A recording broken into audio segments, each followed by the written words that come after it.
దక్షిణ కాశీగా పేరుగాంచిన వేములవాడ శ్రీ రాజరాజేశ్వర స్వామి ఆలయానికి రావాల్సిందిగా శృంగేరి జగద్గురు శ్రీ శ్రీ భారతీ తీర్థ మహాస్వామి పీఠాధిపతి శ్రీ శ్రీ విధుశేఖర భారతీ స్వామివారిని రాష్ట్ర ప్రభుత్వ ఆది శ్రీనివాస్ ఆహ్వానించారు. శనివారం శృంగేరి పీఠాన్ని సందర్శించిన ఆది శ్రీనివాస్తో పాటు రాజన్న ఆలయ ఈవో రమాదేవి ఆలయ బృందం స్వామివారిని కలిసి ఆహ్వాన పత్రిక అందించారు. ఈ సందర్భంగా తెలంగాణ రాష్ట్ర ముఖ్యమంత్రి రేవంత్ రెడ్డి ప్రత్యేక చొరవతో జరుగుతున్న వేములవాడ రాజన్న ఆలయ అభివృద్ధి విస్తరణ పనుల వివరాల్ని స్వామివారికి తెలిపారు.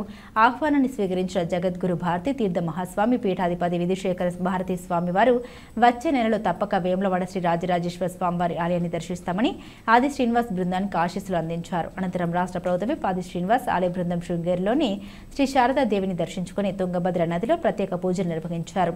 ఈ కార్యక్రమంలో ఆలయ ఇన్ఛార్జ్ స్థానాచారి నమిలికొండ ఉమేష్ శర్మ, చంద్రగిరి శరత్, శృంగేరి తెలంగాణ రాష్ట్ర బాధ్యులు రాధాకృష్ణ శర్మ తదితరులు పాల్గొన్నారు.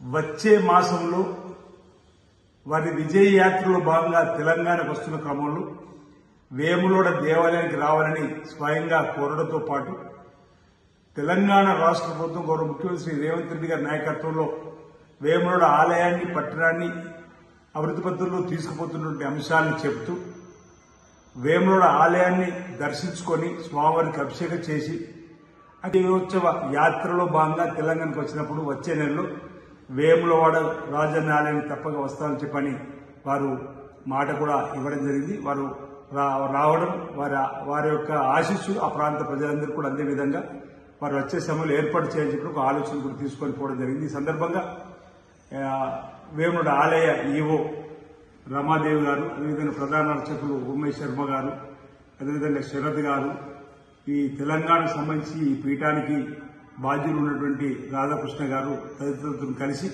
వారికి మేము ఆహ్వాన పత్రికను కూడా ప్రత్యేకంగా అందజేయడం జరిగింది. ఈ సందర్భంగా వారు లోక కళ్యాణం జరగాలని చెప్పిన కోరడంతో పాటు వారి ఆశీస్సులు కూడా అందజేస్తూ ప్రసాదాన్ని కూడా వారు అందజేయడం జరిగింది. ఈ రాష్ట్ర ప్రభుత్వం చేస్తున్నటువంటి తీర్థనులు వారికి చెప్పినప్పుడు బాగుంది, బాగా చేస్తున్న చెప్పినటువంటి మాట వారి ఆశీస్సులు కూడా ఈ సందర్భంగా రావడం జరిగిందన్న మాట ఈ సందర్భంగా తెలియజేస్తా ఉన్నాను.